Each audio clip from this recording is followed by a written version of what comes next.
যারা আসলে বিকাশ ইউজ করছেন তাদের জন্য আসলে একটা আপডেট নিউজ দিতে যাচ্ছি। অ্যাকচুয়ালি এটা গুড না ব্যাড সেটা আসলে ভিডিও লাস্টে আপনারাই কমেন্টস করে জানাবেন।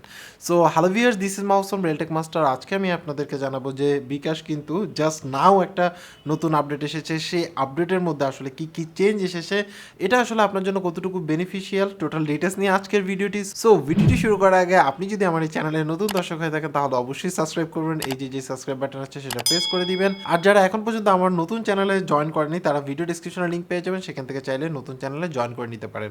ওটার মধ্যে লাইফ স্টাইলের জাস্ট ছোট ছোট ভিডিও পাবেন।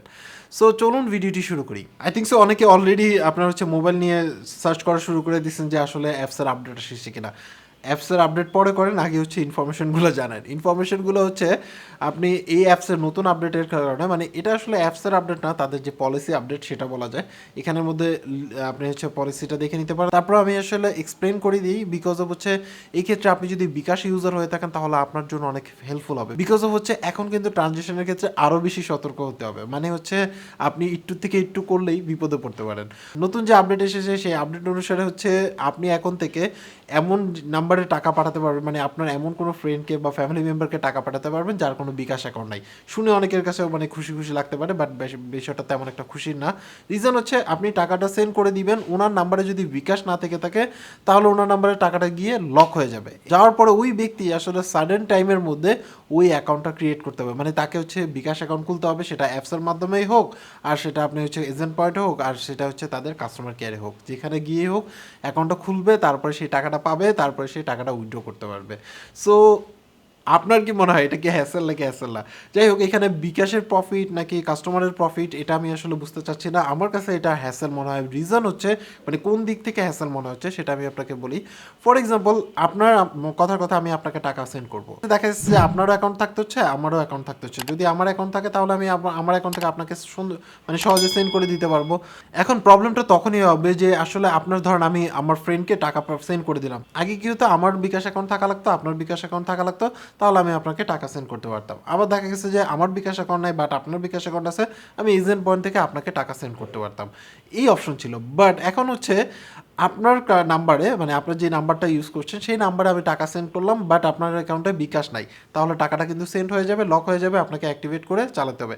প্রবলেম সেখানেও না। মেইন প্রবলেমটা আমার কাছে যেটা মনে হয় সেটা যে যখনই আপনার নামে একটা অ্যাকাউন্ট থেকে থাকবে, ফর এক্সাম্পল আমরা কিন্তু বর্তমানে ম্যাক্সিমাম পার্সনের 2-3টা সিম তো আসেই, ডুয়েল সিম ইউজ করে না এরকম পার্সন খুঁজে পাওয়া মুশকিল। বিকজ অফ সিঙ্গেল সিমের সেট, ভালো করে দেখেন যে সিঙ্গেল সিমের মোবাইল মানুষ ইউজ করে না বললেই চলে।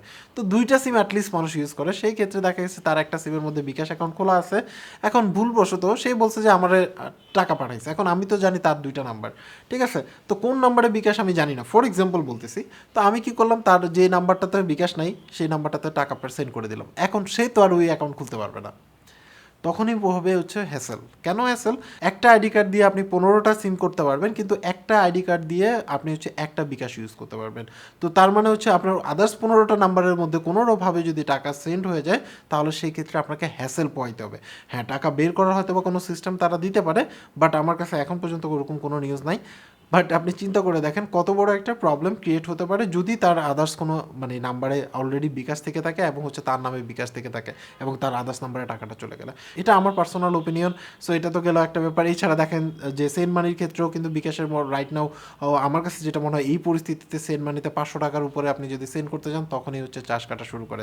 নর্মালি দেখা যায় যে কথার কথা আপনি যদি কাউকে টাকাও দিতে চান তাও তো মনে করেন 2 থেকে 3 হাজার টাকা মিনিমাম। আমার মত মিনিমাম 5টা হাজার টাকা অ্যাটলিস্ট লিমিট থাকা উচিত ছিল, যে 5,000 টাকার মধ্যে যদি সেন্ড করেন তাহলে চার্জ হবে না। যেহেতু অ্যাপস থেকে কিন্তু আদার্স যেই কোম্পানিগুলো আছে সবগুলো কিন্তু ফ্রি। রাইট নাও সবগুলো ফ্রি, আমার কাছে যতটুকু ইনফরমেশন আছে সেই অনুসারে আমি যখন ভিডিও পাবলিশ করছি সেই অনুসারে সবারটা ফ্রি। শুধু বিকাশের ক্ষেত্রে 500 টাকার উপরে সেন্ড করতে চান চার্জ দিতে হচ্ছে। আর এই যে নতুন সিস্টেম করলো সেটা তো আরও বেশি হ্যাসেল হবে, বিকজ বিকাশ অ্যাকাউন্ট নাই এরকম পার্সন খুঁজে পাওয়া মুশকিল।